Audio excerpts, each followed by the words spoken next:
ప్రభువైన యేసుక్రీస్తు నామములో మీ అందరికీ హృదయపూర్వకమైన వందనాలు తెలియజేస్తున్నాను. మనందరం కూడా కొంత సమయాన్ని కేటాయించుకొని, దేవుని సన్నిధిలో ప్రార్థించడానికి, ఆయన వాక్యాన్ని వినడానికి, అలాగే విశ్వాస జీవితంలో ఎదగాలి అని మనం చేసే ప్రయత్నాలు అభినందనీయమైనవి. ఎందుకంటే చాలామంది జస్ట్ ఏదో ఆరాధనకు కొద్దిసేపు అలా వచ్చి వెంటనే వెళ్ళిపోతా ఉంటారు. ఇంకా విశ్వాస జీవితంలో వాళ్ళు ఎలా ఉంటారో ఏంటో చాలా విషయాల్లో ఒక అవగాహన కలిగి ఉండరు. అలా గాకుండా కొంతమంది ప్రత్యేకంగా సంఘం యొక్క నియామక కూటాల్లో అంటే ఉపవాస ప్రార్థనలో గానీ, ప్రత్యేక ప్రార్థనలో గానీ పాల్గొంటూ ఉంటారు. ఇది ఆత్మీయ జీవితంలో అభివృద్ధికి చిహ్నంగా భావించాలి. ఆత్మీయంగా మనం ఎదుగుతున్నామా, తగ్గుతున్నామా అనేది ఎలా తెలుస్తది అనంటే సెల్ఫ్ టెస్ట్ ఏంటి అంటే ప్రార్థనకి, వాక్యానికి మనం ఎంత ప్రయారిటీ ఇస్తున్నాం అనే దాన్ని బట్టి తెలిసిపోతది. మనం ఏదో ఆరాధనకు ఆ 2 గంటలు వచ్చి వెళ్ళిపోయే వాళ్ళు కొంతమంది. అలా గాకుండా సమయాన్ని వెచ్చించి బైబిల్ చదువుతూ, ప్రార్థిస్తూ, దేవునికి నమ్మకంగా ఉంటూ, సంఘ కార్యక్రమాల్లో పాల్గొంటూ, పరిచర్యలో ఉంటూ ఉండేవాళ్ళు విశ్వాస జీవితంలో ఇంకొక మెట్టనమాట. సంఘము కొరకు, సహవాసము కొరకు, సమాజం కొరకు ప్రార్థన చేసేవాళ్ళు ఇంకొక మెట్టు. విశ్వాస జీవితంలో అభివృద్ధి అంటారు దీన్ని. కొంతమంది మాకు ఇయన్నీ అనవసరం, ఏదో ఆదివారం వచ్చామా, ప్రార్థన చేసుకున్నామా, కానుకేసామా, వెళ్ళిపోయామా. ఈ బ్యాచ్ సహజంగా ఎక్కువ ఉంటది. అంటే ఇది డెవలప్ లేని బ్యాచ్ అనమాట. ఎంతకాలం ఉన్నా ఇంక అదే బడిలో ఉంటారు. కానీ బైబిల్ చెబుతుంది అది కాదు. విశ్వాస జీవితంలో మనం అభివృద్ధి చెందాలి. సో, ఈరోజు బైబిల్‌లో ఒక మాట చూపిస్తాను. యోహాను రాసిన 3వ పత్రికలో ప్రారంభం నుంచి మాట రాయబడింది. యోహాను రాసిన 3వ పత్రిక క్రొత్త నిబంధనలో ప్రకటన గ్రంథం వెనక యూదా పత్రిక వెనక ఉంటది. సో, ఆయన ఏమంటున్నాడు, యోహాను రాసిన 3వ పత్రిక ఒకే ఒక అధ్యాయం ఉంది. పెద్దనైన నేను సత్యమును బట్టి ప్రేమించు ప్రియుడైన గాయునకు శుభమని చెప్పి రాయున్నది. ప్రియుడా, నీ ఆత్మ వర్ధిల్లుచున్న ప్రకారం నీవన్నీ విషయముల్లోను వర్ధిల్లుచు సౌఖ్యముగా ఉండవలనని ప్రార్థించుచున్నాను. చూడండి, నీ ఆత్మ వర్ధిల్లుచున్న ప్రకారము అన్ని విషయముల్లో వర్ధిల్లుచు సౌఖ్యముగా ఉండవలని ప్రార్థిస్తున్నాను అని అపోస్తలుడైన యోహాను సంఘ నాయకుడైనటువంటి గాయునకు ఉత్తరం రాశాడు. మన ప్రార్థనలు ఎలా ఉండాలి అంటే వర్ధిల్లుట కొరకు ప్రార్థించాలి. ఆత్మీయ జీవితంలో వర్ధిల్లాలి. మొట్టమొదటిది ఇంపార్టెంట్ ఇది. రెండవది ఆత్మీయ జీవితంతో పాటు మిగతా అన్ని విషయాల్లో కూడా వర్ధిల్లాలి. ఇది దేవుడు మన దగ్గర నుండి కోరుకుంటుంది. మనం వర్ధిల్లుతున్నామా? మనం ఎంత సెల్ఫిష్‌గా ఆలోచిస్తాం. మన ఆలోచనలు అన్నీ చిన్నగా ఉంటాయి. అందుకే అందరూ థింక్ బిగ్ అంటారు. అంటే పెద్దగా ఆలోచన చెయ్యాలి. ఎక్కువగా మనం ఆలోచించాలి అంటే వర్ధిల్లుట గురించి ఆలోచించాలి. మాకు ఈ పూటగా తినటానికి ఉంది చాలు. మేము, మా కుటుంబం మేము బానే ఉన్నాం. మాకు చాలు. నువ్వు ఆత్మీయంగా వర్ధిల్లే వ్యక్తివి కాదు. ప్రభు అయినటువంటి దేవుడు మన హృదయాలను, మన మనసులను విశాలపరుస్తాడు. మనం బాగుంటే సరిపోదు. అన్ని విషయాల్లో వర్ధిల్లాలి. ఏదో ఒక విషయంలో బాగుంటే కూడా సరిపోదు. ఆత్మీయంగా మొదటగా వర్ధిల్లాలి. మన ప్రార్థన ఏంటంటే ఆత్మీయమైన వర్ధిల్లుట. మరి ఆత్మీయంగా నువ్వు వర్ధిల్లుతున్నావా? నీ కుటుంబ సభ్యులందరూ ఆత్మీయంగా వర్ధిల్లుతున్నారా? మనం భౌతికంగా వర్ధిల్లుట మీదే ఆశ పెట్టుకుంటున్నారు చాలామంది. మా ఆవిడకి ఉద్యోగం వచ్చింది, మా అమ్మాయికి పెళ్ళి అయితే, లేదా వాళ్ళకి ఉద్యోగం వచ్చింది, లేదా వ్యాపారంలో కలిసి రావాలి, నేను చేసే పనిలో అభివృద్ధి రావాలి. ఇంక ఇవే గాని ఆత్మ సంబంధమైన వర్ధిల్లుట గురించి ఏ రోజన్నా ఆలోచించారా? విశ్వాస జీవితంలో నేను ఎదగాలి, ప్రార్థనలో ఎదగాలి, పాటలు పాడాలి, ప్రభువుని స్తుతించాలి, ప్రార్థించాలి, విజ్ఞాపన చేయాలి, సువార్తలో సహాయపడాలి, పరిచర్యలో సహాయపడాలి. ఇది అసలు ఆత్మీయమైన వర్ధిల్లటం అంటే. ఎంతమంది ఆత్మీయంగా వర్ధిల్లుతున్నారు? కేవలం భౌతిక సంబంధమైన దీవెనల కోసం మాత్రమే ప్రాకులాడుతున్నారు గానీ బైబిల్ చెప్తుంది, ఆయన రాజ్యమును, ఆయన నీతిని మొదట వెతికితే మనకు కావలసినవన్నీ అనుగ్రహిస్తాడని మత్తయి సువార్త 6:33లో ఉంది. అందరికి ఆ విషయం తెలుసు. కానీ అవన్నీ కావాలని ఆశపడుతున్నారు గానీ వెతకవలసిందాన్ని వెతకట్ల. అది సమస్య. కాబట్టి ప్రియమైన వారలారా, క్రైస్తవ జీవితంలో ఆత్మీయంగా వర్ధిల్లుట మీద దృష్టి పెట్టాలి. దాని కొరకు ప్రార్థన చేయాలి. ఆత్మీయంగా వర్ధిల్లాలి. మన పిల్లలు కుటుంబంలో బిడ్డలు ఎదుగుతున్నారు. వాళ్ళు ఆత్మీయంగా వర్ధిల్లాలి, దానికోసం ప్రార్థన చేయాలి. ఒక వ్యక్తి రక్షణ, మారు మనసు కన్నా మరి ఏది ముఖ్యమైనది కాదు. కాబట్టి మనం ప్రేమించిన ఎవరైనా రక్షింపబడాలని, ఆత్మీయంగా వర్ధిల్లాలని కోరుకోవాలి. మరి నువ్వెలా ఉన్నావు? నువ్వే వర్ధిల్లకపోతే ఇంకా వాళ్ళేం వర్ధిల్లుతారు? కాబట్టి ప్రియులారా, ఆత్మీయమైనటువంటి వర్ధిల్లుట అనేది మన జీవితాల్లో, మన కుటుంబంలో, మన సంఘంలో కనపడాలి. రక్షణ, మారు మనసు లేకుండా ఎంతమంది యవనస్తులు ఉన్నారు ఈరోజు ఇంట్లో. రక్షణ లేని భార్యలు, భర్తలు, అన్నదమ్ములు వీళ్ళందరూ ఉంటే వారి కోసమై ప్రార్థన చేయవద్దా? ప్రతి ఉపవాస ప్రార్థనలో నేను చిన్నప్పటి నుండి ప్రతి ఉపవాస ప్రార్థనలో కుటుంబ సభ్యులందరూ రక్షణ, మారు మనసు పొందాలని ప్రార్థన చేయడం మొదలుపెట్టాను. నేను 7th క్లాస్ చదివేటప్పటి నుండి ఎప్పటి వరకు అందరూ మారు మనసు పొందారు దేవుడి దయ వల్ల. మా అన్నదమ్ములు అందరూ మారు మనసు పొందారు. భార్యాభర్తలు అందరూ మారు మనసు పొందున్నారు. కుటుంబ సభ్యులందరూ ఇప్పుడు ఉన్న వాళ్ళందరూ చక్కగా, సజీవంగా, ఆత్మీయంగా రక్షణ పొంది ఉన్నారు. ప్రార్థన సంవత్సరాల తరబడి ప్రార్థన చేస్తా ఉన్నాం. ఇంకా ఇప్పుడు ఆత్మీయంగా వర్ధిల్లాలని ప్రార్థన చేస్తాను. కుటుంబం కొరకై మనం భారం కలిగి ప్రార్థన చేయాలి. అంటే ఎప్పటి వరకు అంటే వాళ్ళ జీవితంలో దేవుడు కార్యం జరిగించే వరకు విసుగక ప్రార్థన చేస్తూనే ఉండాలి.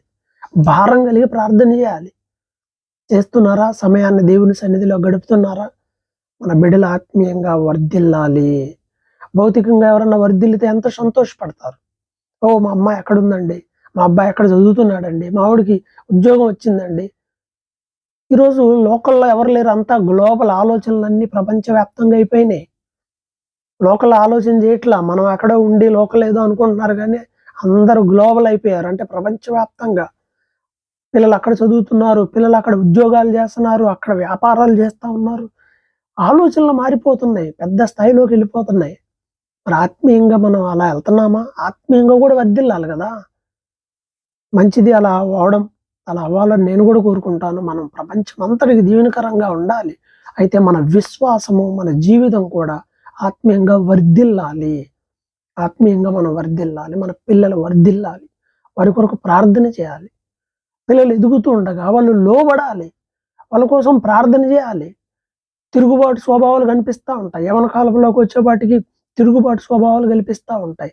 సొంత చిత్తం చేసుకోవడం అనే అవిధేయతలో వాళ్ళు ఉంటారు. వాళ్ళ కోసం మనం ప్రార్థన చేయాలి. ఎంతమంది తల్లిదండ్రులు మీ బిడ్డల కొరకు కన్నీరు గారుస్తున్నారు? మనం రక్షణ పొందాం, పిల్లలు బాగానే ఎదుగుతున్నారులే అనుకుంటాం కానీ వారిలో కనపడని గర్వము, కనపడని అవిధేయత, కనపడకుండా సైతానుడు వారిలో ఎన్నో బీజాలు నాటుతూ ఉంటాడు. అవన్నీ పోవాలి. పిల్లలు ఆత్మీయంగా వర్ధిల్లాలి. దానికోసం మనం కన్నీటితో ప్రార్థించాలి. పిల్లల కొరకు ప్రార్థన చేయాలి. ఊరక ప్రభావాన్ని కాపాడి అమ్మాయిని దీవించండి సరిపోదు. ఈరోజు మనం చేసే మిగతా పనుల్లో ఒత్తిడి అంతా తీసుకొచ్చి ఆత్మీయ జీవితంలో పెట్టుకుంటారు చాలా మంది. జీవితాన్ని ఒత్తిడిలోకి తీసుకుని వెళ్ళిపోమాకండి, భయంకరంగా తయారైపోతారు. ఏముండదు, ఒత్తిడిలో ఉన్న కదిలిస్తేనే కేకలేస్తారు. ఒత్తిడిలో ఉన్నవాడిని మనం ఏం కదిలిచ్చినా కానీ పిచ్చి పిచ్చిగా ఏవేవో మాట్లాడతారు. ఎమోషన్స్ బయటకు వచ్చేస్తాయి. ఆత్మీయ జీవితంలోనికి అందరం రావాలి. ఎస్పెషల్గా ఒక జనరేషన్ మన ముందుంది. పిల్లలు ఎదిగే పిల్లలు ఉన్నారు. వాళ్ళు ఆత్మీయంగా వర్ధిల్లాలి. మనలాగా వాళ్ళు ప్రార్థన చేస్తున్నారా? మనలాగా వాళ్ళు బైబిల్ చదువుతున్నారా? ఆలోచన చేస్తే నాకు చాలా బాధేస్తూ ఉంటుంది. ఈ జనరేషన్లో పిల్లలు బైబిల్ చదవడం, ప్రార్థన చేయడం అనే విషయాల మీద చాలా సెకండ్ కేటగిరీ కింద నెట్టేశారు దేవుణ్ణి. కష్టం వస్తే దేవుడు, ఇబ్బంది వస్తే దేవుడు తప్ప అనుదిన జీవితంలో దేవుడు ఎప్పుడు మొదటి ప్రయారిటీగా ఉండట్లేదు. అందుకే వాళ్ళు వర్ధిల్లడం లేదు. చిన్న చిన్న వాటికే దూరం అయిపోతున్నారు. నేను మా వాడిని అడిగాను, జాయిని అడిగాను, బైబిల్ చదువుతున్నావారా? నేను రోజు బైబిల్ చదవాలి అనే చాలా కాన్సెప్ట్ బలంగా, ఎందుకంటే అది దేవుని వాక్యం యొక్క ప్రయారిటీ. ప్రతి ఆదివారం 119వ కీర్తన ఉత్తర ప్రత్యుత్తరాల్లో మనం చూస్తున్నాం. వాక్యం ఎంత బలమైనది, ఎంత జ్ఞానం ఇస్తుంది, మనల్ని ఎలా బలపరుస్తుంది. అది దీపము, మన త్రోవకు వెలుగు. అసలు అన్ని విధాలుగా ఒక మాటలో చెప్పాలి అని అంటే అలాంటి వాక్యాన్ని అండి. ఇప్పుడు 10th క్లాస్ కదా, ఉదయాన్నే హడావుడి అవుతుంది, అప్పుడప్పుడు సరిగ్గా చదవట్లేదు. నేను చాలా సీరియస్గా చెప్పాను. వాక్యము చదవకుండా పిల్లల ఫుడ్ తినటానికి వీలు లేదని చెప్తాను నేనైతే. ఆత్మీయంగా చచ్చిపోతారు. మనం చదువులు మార్కులు, పెద్ద పెద్ద కార్పొరేట్ కాలేజీలు వీటిలో పడిపోయి ఆత్మీయతను పక్కన పడేస్తున్నారు. చాలా ప్రమాదకరమైనది ఇది. పని ఒత్తిడి, ఎదిగిన యవనస్తులు కూడా అంతే. ఏదో పని మీద, ఏదో ఒత్తిడి మీద బైబిల్ చదవడానికి, ప్రార్థన చేయడానికి దూరంగా ఉంటే నీ ఆత్మీయ జీవితం సమాధి అయిపోతుందని గుర్తించాలి. ఎలా వర్ధిల్లుతారండి?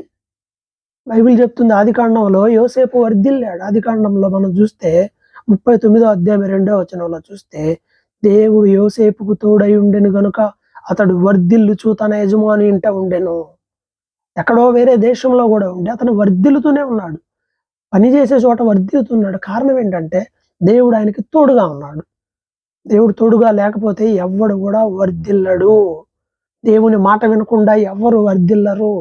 నేడు నేను నీకు చెప్పు ఈ మాటలు, నా ఆజ్ఞలు నువ్వు పాటించిన ఎడల నువ్వు అన్ని విషయాల్లో వర్ధిల్లుతావు అని ద్వితీయోపదేశకాండంలో 25వ అధ్యాయం ప్రారంభంలో ఉంది. 30వ అధ్యాయం 9వ వచనంలో ఉంది. యెహోషువకి ఏం చెప్తాడు? యెహోషువ గ్రంథం 1వ అధ్యాయం 8వ వచనంలో అంటే, నీవు దివారాత్రములు ఈ శాసనాలను వీటిని చదివి వాటిని గైకుంటే నువ్వు వర్ధిల్లుతావు అని ఉంది. అదండి, ధ్యానం చేస్తే నువ్వు వర్ధిల్లుతావు. సమయం దొరికినప్పుడు దేవుని వాక్యం చదవాలి. చదువుతున్నావా? ఎప్పుడో చిన్నప్పుడు చదివాము, యవన కాలంలో చదివాం. ఇప్పుడు ఏమైంది? ఇప్పుడు ఇంకా టైం ఉంది, బోల్డ్ అంత టైం ఉంది. చదువుతున్నావా? యవనస్తులు దేవుని వాక్యాన్ని చదువుతున్నారా? Otherwise you cannot prosperous. వర్ధిల్లేవు. నువ్వు ఏది తలపెట్టినా నువ్వు వర్ధిల్లేవు. కారణం ఏంటంటే నువ్వు దేవుణ్ణి పక్కన పెట్టి ముందుకెళ్తున్నావు కాబట్టి నువ్వు వర్ధిల్లలేకపోతున్నావు. వర్ధిల్లాలంటే కీ ఇదేనండి, దేవుడు తోడుగా ఉండాలి, దేవుని వాక్యాన్ని ఫాలో అవ్వాలి. భక్తుడైన దావీదు జీవితంలో అతడు ఎంత వర్ధిల్లాడు. కారణం ఏంటి? 2వ సమూయేలు గ్రంథం 5వ అధ్యాయము 10వ వచనం చూసినట్లయితే, సంవత్సరాలు గడుస్తుండగా దావీదు కుటుంబం అంతకంతకి వర్ధిల్లింది. సౌలు కుటుంబం అంతకంతకి నీరసిల్లిచ్చినట్లుగా మనం చూస్తున్నాం. దావీదు వర్ధిల్లడానికి కారణం ఏంటి అంటే దేవుడు అతనికి తోడై ఉండెను గనుక అతడు వర్ధిల్లాడనే మాటే రాయబడి ఉంటుంది. రాజులు చాలా మంది రాజులు 2వ దినవృత్తాంతాల్లో 26వ అధ్యాయం 5వ వచనంలో అక్కడ రాజు గురించి రాయబడ్డ మాట ఏంటి అంటే, అతడు తెలివి కలిగిన జకర్యా దినముల్లో యెహోవాను ఆశ్రయించెను. అతడు యెహోవాను ఆశ్రయించినంత కాలము అతడు వర్ధిల్లుచూనే ఉండెను. నువ్వు దేవుని ఆశ్రయిస్తే వర్ధిల్లుతావు, దాంట్లోకి ఏ విధమైన డౌట్ లేదు. దేవుని ఆజ్ఞలు మీరితే నువ్వు వర్ధిల్లవు, దాంట్లోకి ఏ డౌట్ లేదు. దేవుని ఆజ్ఞలు చదివితే కదా తెలిసేది. బైబిల్ చదివితే కదా నువ్వు ఎలా ఉండాలి, ఎలా ఉండకూడదని తెలిసేది. దేవుని సన్నిధికి వస్తే కదా తెలిసేది. దేవుని సన్నిధిలో ఉంటే కదా వర్ధిల్లేది. ఎంత టైం దేవుడి దగ్గర గడుపుతున్నారు చెప్పండి? మందిరంలో గడుపుతున్నారా? కీర్తనలో 92వ అధ్యాయం 13వ వచనంలో, నేనైతే నా దేవుని మందిరములో, బైబిల్ చెప్తున్నటువంటి మాట అది. ఆయన మందిర ఆవరణంలో ఉండడం వల్ల మనం వర్ధిల్లుతామనే మాట రాయబడింది. చూద్దాం, ఆ మాట నేను చదువుతున్నాను చూడండి. కీర్తన గ్రంథము 92వ అధ్యాయం 13వ వచనంలో, యెహోవా మందిరములో నాటబడిన వారై వారు మన దేవుని ఆవరణములో వర్ధిల్లుదురు. వారు ఆశ్రయదుర్గమైన 13లో, యెహోవా మందిరంలో నాటబడిన వారై మన దేవుని మందిర ఆవరణంలో వర్ధిల్లుటం అనే మాట చెప్తున్నాడు. ఆయన మందిర ఆవరణంలో ఉంటే నువ్వు వర్ధిల్లుతావు. ఆయన సన్నిధిలో ఉంటే వర్ధిల్లుతావు. ఎంతమంది ఈరోజు ప్రార్థనలు మర్చిపోతున్నారు. ఇష్టమైతే ఆరాధనకు వస్తాం, లేకపోతే లేదు. ఇష్టమైతే ఉపవాస ప్రార్థన, ఇష్టమైతే లేకపోతే లేదు. ఎలా వర్ధిల్లుతావు నువ్వు? వర్ధిల్లాలంటే దేవుని మందిరంలో నువ్వు ఉండాలి, వాక్యం చదవాలి, ప్రార్థించాలి, అప్పుడు వర్ధిల్లుతావు. పాపములు దాచిపెడితే ఎలా వర్ధిల్లు? సామెతలు 28:13 అందరికీ తెలుసు. అతిక్రమలు దాచిపెట్టువాడు వర్ధిల్లడు, వాటిని ఓపుకొని విడిచిపెట్టువాడు వర్ధిల్లుతాడు అని. రోజు వర్ధిల్లపోవడానికి కారణం ఏంటంటే దాచిపెడుతున్నారు, తెలియకుండా చేసేస్తున్నారు. మనుషులు తెలియకుండా నువ్వేమైనా చేయొచ్చు, కానీ దేవునికి తెలియకుండా నువ్వేం చేయలేవు. ఆయన కంటికి దాచేది ఏదీ లేదు, రహస్యం ఏదీ లేదు. కాబట్టి ప్రియమైన దేవుని బిడ్డలారా, పాప జీవితాన్ని విడిచిపెడితే వర్ధిల్లుతారు. లోపల దేవుని వాక్యానికి విరోధమైన స్వభావాలను విడిచిపెడితే వర్ధిల్లుతారు. కాబట్టి వర్ధిల్లాలంటే ఆత్మీయ జీవితంలో ఈ పై విధంగా మనం ఉండాలి. మనం ఇంకా దేనిలో వర్ధిల్లాలో తెలుసా? తెస్సలోనికి రాసిన మొదటి పత్రిక 3వ అధ్యాయంలో మనం చూసినట్లయితే అపోస్తులైన పౌలు తెస్సలోనిలకు ఉత్తరం రాశాడు. ఉత్తరం రాసి వాళ్ళకి చెప్తున్నాడు మనం వర్ధిల్లాలి. దేంట్లో వర్ధిల్లాలి? తెస్సలోనికి రాసిన మొదటి పత్రిక 3వ అధ్యాయంలో మనం చూసినట్లయితే ఆయన ఈ విధంగా చెప్తున్నాడు. మనము వర్ధిల్లవలసినటువంటి విషయాన్ని గురించి ఆయన చెప్తున్నాడు. ఏమని అంటున్నాడు అనంటే, మనము ప్రేమలో వర్ధిల్లాలి అని అంటున్నాడు. ప్రేమలో వర్ధిల్లాలి. ప్రేమలో వర్ధిల్లే వారిగా మనం ఉన్నామా? ఒకసారి ఆలోచించేద్దామా? తెస్సలోనికి రాసిన మొదటి పత్రిక 3వ అధ్యాయం 13లో చూసినట్లయితే, మేము మీ ఎడల ఎలాగూ ప్రేమలో అభివృద్ధి పొంది వర్ధిల్లుచున్నామో అలానే మీరును ఒకడును మనుషులందరి ఎడలను ప్రేమలో అభివృద్ధి పొంది వర్ధిల్లునట్లు ప్రభువు దయచేయునుగాక. ప్రేమలో వర్ధిల్లటం. ఆలోచన చేయండి, ప్రేమలో వర్ధిల్లటం అంటే ఏంటి? ప్రేమ వర్ధిల్లాలి. మనకు తెలిసింది ఏంటంటే జెండాలు వర్ధిల్లాలి, పార్టీలు వర్ధిల్లాలి, మన డబ్బు సంచులు వర్ధిల్లాలి, మన బ్యాంక్ బ్యాలెన్స్ వర్ధిల్లాలి, పిల్లలు, వ్యాపారం, చదువులు, పెళ్ళిళ్ళు ఇవి వర్ధిల్లాలి. దేవుని ప్రేమలో వర్ధిల్లాలి. కాబట్టి ప్రియమైన వారలారా, విశ్వాసులుగా మనం కోరుకోవాల్సింది ఆత్మీయ జీవితంలో వర్ధిల్లాలి. మొదటి మనం వర్ధిల్లాలి, పిల్లలు వర్ధిల్లాలి. కాబట్టి ఇంకా శాపగ్రస్తమైన స్థితిలో ఉన్న పరిస్థితి నుండి విడుదల పొందాలి. ప్రభువైన యేసు మన కోసం ప్రాణం పెట్టాడు, రక్తం కార్చాడు, సిలువలో మరణించాడు. దేనికి? మనం బాగుండాలని, మనం వర్ధిల్లాలని. కాబట్టి ఆయన దగ్గరికి వెళ్ళి, ప్రభువా నేను ఆత్మీయంగా ఇంకా వర్ధిల్లాలి, మా బిడ్డలు వర్ధిల్లాలి, మా కుటుంబం వర్ధిల్లాలని ప్రభు సన్నిధిలో ప్రార్థన చేసుకుందాం. ప్రభు ఆశీర్వదిస్తాడు. అందరూ తల వంచండి, ప్రార్థన చేసుకుందాం. కృపగల దేవానికి వందనాలు. మరొకసారి నీ వాక్యాన్ని బట్టి నిన్ను కనపరుస్తున్నాం ప్రభువా. నిజమే, లోక సంబంధమైన అనేక విషయాల్లో మేము వర్ధిల్లాలని కోరుకుంటున్నాం, కానీ ఆత్మీయంగా వర్ధిల్లాలని కోరుకోవటం లేదు. ఆత్మీయంగా వర్ధిల్లుట అనేది మా జీవితంలో 2వ స్థానానికి పడిపోయింది ప్రభువా. వాటిని బట్టి క్షమించండి. విశ్వాస జీవితంలో మేము ఎదగడానికి సహాయం చేయండి. శరీర సంబంధమైన, లోక సంబంధమైనవి అన్ని మాటల నుండి తొలగించండి. మా కుటుంబాల్లో ఆత్మీయ జీవితంలో ఎంతో వర్ధిల్లవలసిన వారు ఉన్నారయ్యా. మా బిడ్డలను వర్ధిల్ల చేయండి. ఇంకా సంఘంలో బిడ్డలు ఎంతో మంది వర్ధిల్లవలసిన వారై ఉన్నారు ప్రభు. ఆత్మీయ జీవితంలో ప్రతి బిడ్డను వర్ధిల్లింపచేయండి. ఆత్మీయ జీవితమే కాదు, అన్ని విషయాల్లో వర్ధిల్లుచు సౌఖ్యముగా ఉంటూ నిన్ను మహింపరిచే వారిగా చేయమని యేసుక్రీస్తు నామములో ప్రార్థిస్తున్నాము తండ్రి. ఆమేన్.